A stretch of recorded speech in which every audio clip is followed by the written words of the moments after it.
Hey, Wayne Herring, Business Builder Camp. I'm at the Farm Supply Used Equipment Center today, and I'd like to introduce a podcast episode with a guy named Dan Pincus. Dan is the founder of World Golf Network. And what happened was he and I were just having a catch-up conversation. We met on LinkedIn, and as he started to tell his story, I was like, dang, Dan, this is so good. I'd love to share this with people and turn it into a podcast. Would you be willing to do that? And he said yes. And you're going to hear how somebody took a dream and something that was a hobby and felt right, and a way that he went out and did a little bit of networking with a few of his clients and was like, I'd like to do more of this. And he has. And he also tells about how he has found the right business for him. And it's funny, I'm at a farm store because sometimes in agriculture we think about what's the right size of the farm, how to right size things. And so give it a listen. I think you're going to love this episode with Dan Pincus. Welcome to the Business Builder Way podcast, where we help business builders grow leadership skills and wisdom and stay grounded through hero stories. So let's get after it. Selfishly, I can't help but want to ask, how did you build this? Well, I came up with this idea around 9/11, which is like, 2001. That's 23 years ago, right? Almost. That's when I came up with the idea of this. One of my major clients was in the Wall Street area down in New York City. And I would commute into the city on a regular basis with this client. And I realized, listen, life is short. It's, you have no idea how long it's going to be for you and what the future holds. Yeah. And I said to myself, I want to spend the rest of my life doing something I really love doing. And I actually love entertaining people. To me, when I entertain people who I like, I just have a great time. I feel like they're having a good time, I'm having a good time, and I'm only hanging out with people I like. So that's what life's all about, right? So I said, business is done through relationships. Everyone knows this, but very few people know how to actually take advantage of that. Because if you look at all the advertising for businesses, they all say, we're the relationship people, we care about you, but they don't actually truly care about you and they do anything, they just say it, right? Right. And I said, as an owner of a company or even as a salesperson, your job is to actually build relationships with people so they trust you and they want to work with you, right? So I said, wouldn't it be great to create an environment where people are not there to sell, they're there just to build relationships. And people will naturally, if you have the right people in the room, will find that they need each other and they can work together. And why not work with people they like and trust? And I said, golf was such a great way to build a relationship so quickly.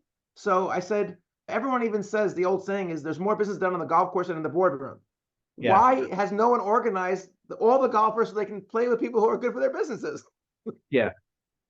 So I said, I'll do that. And then it morphed into social, just the, cat eating and drinking, because a lot of people said to me, Dan, I would love to get in front of those people, but I don't play golf. And I was like, you know what? There's got to be a way I can help those people as well. And I said, you know what? Let's create different levels of membership. People can come based on what they want to do. They pay based on what they're getting. We don't actually nickel and dime them. It's all inclusive. If they're a social member, they don't pay for dinners and cocktails.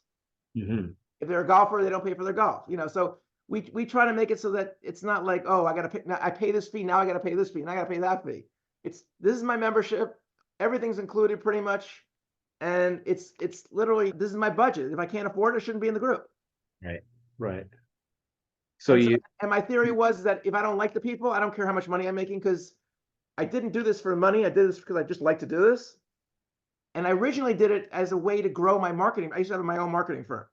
Okay. And I originally did this actually to build my marketing firm, because I said, oh, I'm going to know all these people. They're going to want to use me for their marketing services. And then I said to myself, why am I doing the marketing? I can just make this the business. Mm-hmm. So I just built this out, and I really don't charge a lot of money relative to what my expenses and costs are, but I make enough to make it worth my while to run it. That's pretty much it.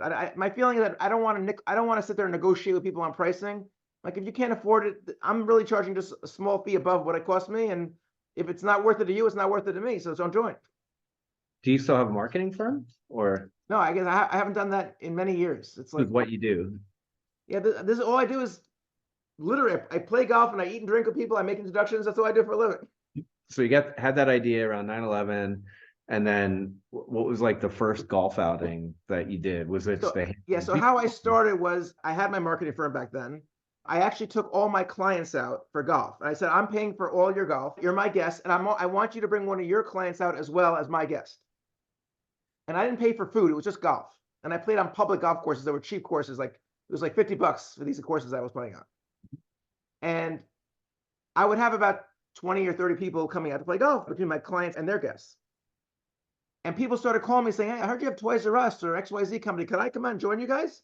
Michael, I'm not going to pay for you, but if you want to pay your own way, you can join us. And then another person called me. I said, maybe I should make this more of a business networking type thing where people can come in and actually pay a small fee. So I started up by charging $75 a year to be a member of my group. And you just paid cost on the courses then as a member. Okay, got it. Uh-huh. And it was so much work because I didn't know who was coming, who wasn't coming, how to call all these people. I was like, this is totally not worth all my time and effort to do this. And so I realized after basically about 2 years, I said, I got to change this into a different model. So I said, I'm going to make this an all-inclusive program. You pay an annual membership. If you don't come, I don't care. At least I got your expenses covered. I don't have to worry about, filling the room and making sure I have enough people and this and that. And I said, if you can't go, send another partner of your firm out or a client out. It's fine, but your spot is covered basically. Sure. And by doing that, I didn't have to stress over having that minimum number of people and figuring out what am I doing.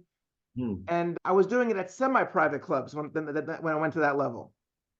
And then people said to me, these are great, but you know what? It's not special. I can go to these clubs myself. I don't need you for this. Why don't you go to private country clubs where people don't have access to these kind of places? And I was like, well, that's going to cost a whole lot more money. And they said, well, I don't care. I mean, that's what makes it viable that I can pay my clients these kind of places that no one can get into. So I said, okay. So the prices kept going higher and higher over the years. And I mean, now a premium golf membership is $1,100 a month year round. That's like 13 grand a year. So I started this thing at $75 a year. So it's like insane how it evolved over the years. And do you now have a small team of people that help you with all the details and organizing it? No, I do this in my sleep, Wayne. It's so easy. I know everyone in the room. I know who they want to meet. All I have to do is just say, listen, Wayne, I know you got to meet George, or George, you're going to meet Mary. And I said, come on over here. You guys got to talk to each other. And they're like, how did you know we were going to, I know your personalities. I know who you need to meet. You guys need to talk to each other. So it's just literally if you know the people, there's no work. It's just a matter of just doing it.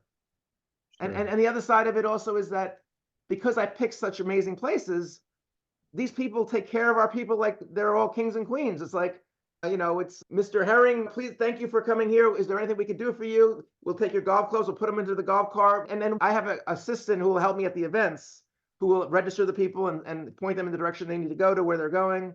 And my job is just to be there and hang out and have a good time. Yeah, that's so great. So my theory has always been, as soon as I'm not having a good time, Wayne, I'm done with this thing. As soon as there's a struggle or stress, that's why I always tell people, even though it's an annual membership, we don't basically want you to join for a month or two. If you act like a jerk, you're out of the group. So that's the loophole, which gets anyone out. If they want to be a jerk, you're out of the group. Yeah. Are you trying to grow it, or is it just, if it does, it does, and it's fine? And yeah, I have a solid group of people. Like I said, we have about 40 solid companies in the group. I always like to bring in more people because the bigger it gets, the more valuable it is for everyone in the room.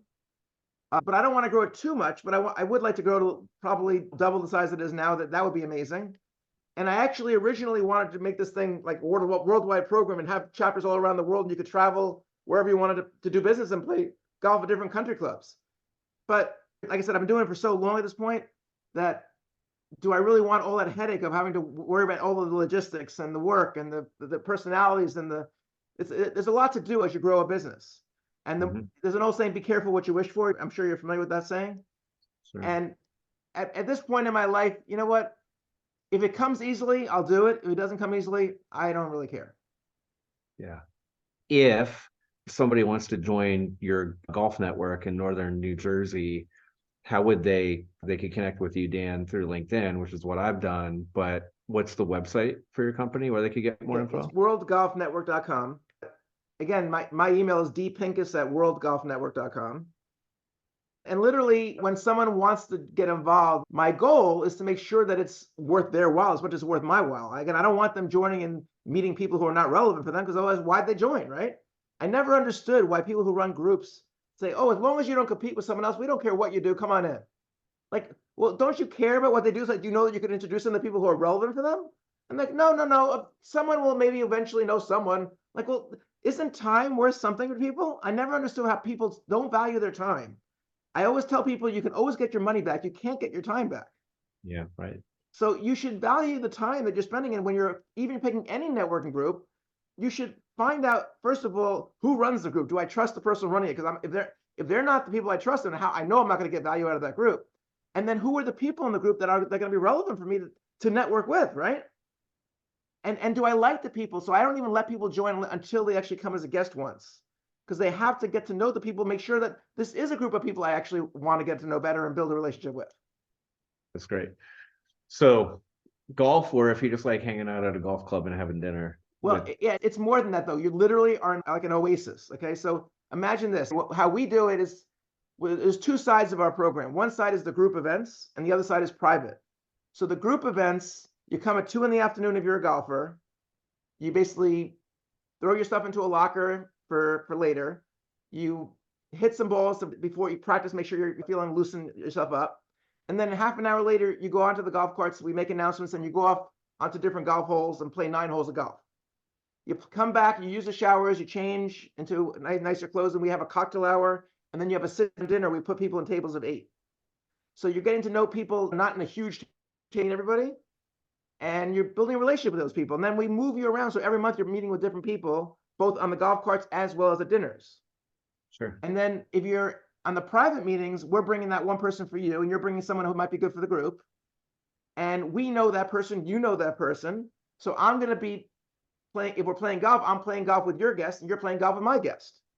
And we're going together as a foursome out there and playing golf. And then we go early in the morning, we play 18 holes, and we finish with lunch. And so either way, it's always a half a day. I feel a half a day is enough for anybody. Sure. Right. And the theory is, if you spent that much time with someone, you will know, positive or negative, if you like that person or don't like that person. If you maybe, let's see if we can work it together or not work together. Right, for sure. Yeah. And if you're not a golfer, we just cut out the golf. We do a private meeting, we have a cup of coffee or breakfast, and when you come, you don't come for golf, you come when golf is over for cocktails and dinner at the clubs. So my theory is I don't want to tell you what to do. You tell me what you want to do, and do what, it's like a menu. Tell me how you want to work, and we'll work with you. And like I said, the most important thing is we all like each other. If we don't like each other, we shouldn't be together. Because a lot of times people join groups just because they want that business. They want to know who's in the room because they want to sell everyone in that room with their services. Like, that's not the people we want. So what was it like when you said there was a time where I was thinking I'd like to take this worldwide and I want there to be chapter here, then you go anywhere? Did you take some steps in that direction and start? Yeah. So back in 2008, we franchised our business model. We were actually franchised in, I believe it was 22 states in the United States. We actually had interest from 5 different people who wanted to give us who actually wrote checks for us to buy franchises. One person actually wanted to buy the whole state of Florida. They wanted the rights to the whole state of Florida because they wanted to have multiple chapters in the state of Florida. Sure. And the financial crisis hit us in 2009. So we lost over 100 members. At that time, we had a chapter in Westchester, New York, as well as New Jersey. And we lost over 100 members in 2009. So I literally closed the whole system down, and I gave back all those checks to people who wanted to buy franchises and said, this is not the right time to start this program and get this thing, really evolve this thing. And we closed down for 4 years because the market was just not right for people to spend money and go out and play golf and do business that way, because people were struggling just to even keep their businesses open. The small businesses were barely surviving, and the big businesses were like, their budgets were very lean and mean. And so the only people actually who I had were the mid-sized companies. They had both the budget and the time, and they're willing to do it, but they weren't enough people to make the whole system survive. So I only went back to the program because people said to me, we love that and we want that. And I kind of fell into a typecast, kind of like George Costanza on Seinfeld, where, if you see Jason Alexander, you're thinking George. It was like, no matter what I did, people said, that's the golf guy. And I couldn't get out of that stigma. So I was like, why am I fighting it? Let me just go back to it and do it again. And so then started back up, and now we started back up again. We built it up. We have a solid group of people again. A lot of the old people did not come back because they retired or they moved on or whatever it was. And we had about maybe 10 or 20% of the people who came back, but we had a lot of new people. And as I said, the program evolved, because when I started this program, we didn't even have smartphones back then. You have to imagine what happened 22 years ago and what we have today. So people were willing to take the whole day off back then. Now, no one can take a whole day off. Half a day is all they could handle. So I evolved from an 18-hole program to a 9-hole program. I evolved from semi-private clubs to private country clubs. And I also evolved from the fact that the price point because of the fact that everything's more expensive and more elaborate in terms of what we do for our people, the people in the room are just that much more, they have the ability to work that much better with the people in the room because they have money. When you deal with a group where everyone's very price sensitive and they're worried about paying for their bills, they're very unlikely to spend a lot of money also with the other members because they don't have a lot of money. Sure. But when you have more money and you're willing to spend more money, chances are everyone's going to do better for being with that kind of people. Right. Yesterday, I was journaling in the morning and I was thinking about the idea of a growth business or a lifestyle business. And we hear that distinction sometimes. And you clearly have a lifestyle business. And sometimes there's this like, oh, you have a lifestyle business. And what I've been thinking, what I was writing about yesterday and thinking about is there's a lot of clients I work with, Dan, a lot of these business owners, they have a lifestyle business and they have a great lifestyle and they tend to like have this beautiful integrated family business hobbies things that they do, and I think we should like celebrate that. It's not like a bad thing. Wayne, you know what, the more, I shouldn't say the older you get, but the more mature you get, that's really the words you want to say.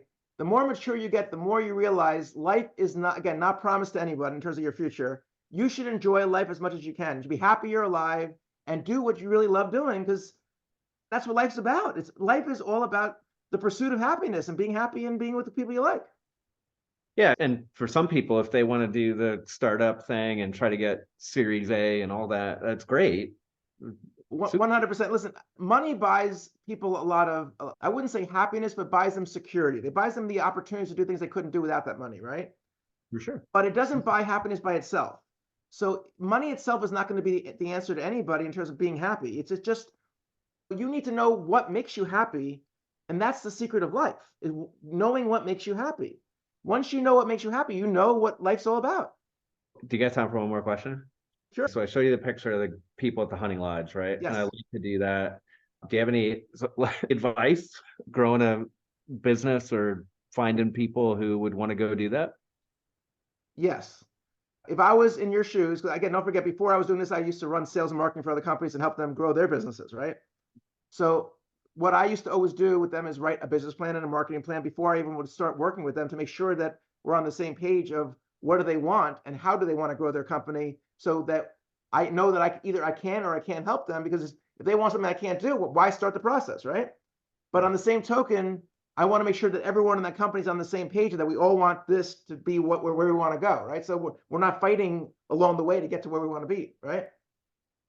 So with that said, if you want to grow that, what I would call it is a club, you know, you're starting off as a club and you're going to eventually make it into a business, is you gotta, and that's kind of how I started, and it's the way I would recommend anyone start in this kind of a business, is you first want to do what I call a guerrilla marketing survey, where you survey the people that you think are the likely people you want to get involved with doing this with you. And by doing that, you're going to get a lot of feedback from them. Oh, I really want to do this, and I want to do that, and now you're going to get an understanding of what people actually want. By doing that, I always say, don't do what you want, do what your people want, because your people are the ones who are your customers, not you. Now, if the people want something you don't want to do, it's your choice to not do it, of course. But assuming that it's something you also want to do, now you're going to be, your likelihood of success is a lot higher than you trying something without their feedback, right?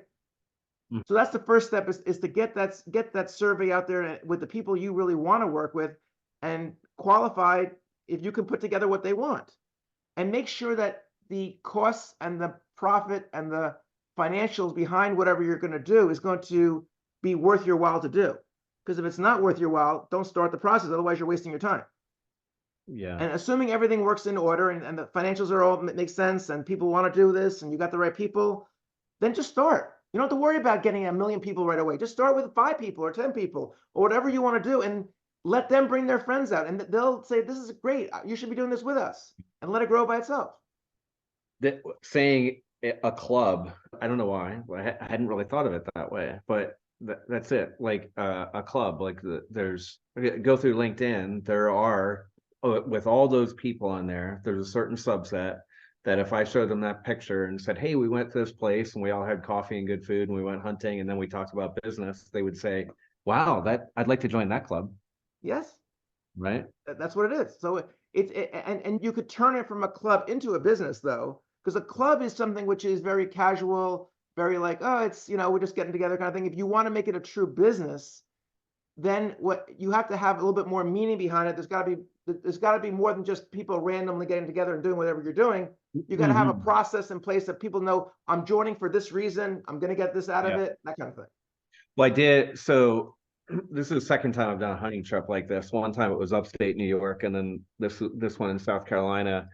And I've struggled with the idea, like I paid the lodge owner $1,100 a person, right? And I've struggled with the idea, like, would it be okay to charge people more than 100%. what I paid him? You're doing the work to get it happen, to make it happen. Well, I got over that this last trip because I drove and stayed overnight on the way driving down there. And the night I stayed over, I went for a pretty long run in the morning, and it hit me while I was running. I was like, shit, like, the people I've gathered up on this trip, I know they're going to love each other. Yeah. Like, there's no assholes. Like, I've vetted everybody, and I've met all these people over the course of 10 and a half years. It's because I was doing business coaching, and I've filtered through all these people I've done coaching with over the years to come with a group that I would invite to something like this. Yes. Finding people, connecting them, putting them in the right place has value, which is what you're doing. It has a lot of value. Now, the issue comes down to is you just don't want to be too greedy. Otherwise, people will be like, Sure. But you deserve a margin. The question is, a reasonable margin. I've worked through, and I guess, you're bringing up, that's a thing that's out there through. And I think I've worked through that part of it. Is that is a lifestyle business okay? Yes. If I were to believe everything I see on social media, I would think I'm a loser because I'm not charging like big money. And that's not true at all. It's not true at all. And quite honestly, a lot of people lie on social media. So you don't even know what's true and what's not true. Right. Rented jets. And the reason they lie on social media is because they assume that if I show that I'm so successful and so great, they're all going to want to be with me or be like me, right? Yeah. But the reality is you got to be, the only person you have to please is yourself. The only person you have to impress is yourself. Don't worry about anybody else. Yeah, man, thanks for spending this time with me. Like, I really enjoyed you, and this was fun. Yeah, my pleasure. Thank you for tuning into the Business Builder Way podcast. If this episode spoke to you, click that subscribe button and share it with a friend. That's how this message gets out into the world. If it is helpful for us to have a short conversation, I'd love to do that. Send me an email at wayne@businessbuildercamp.com.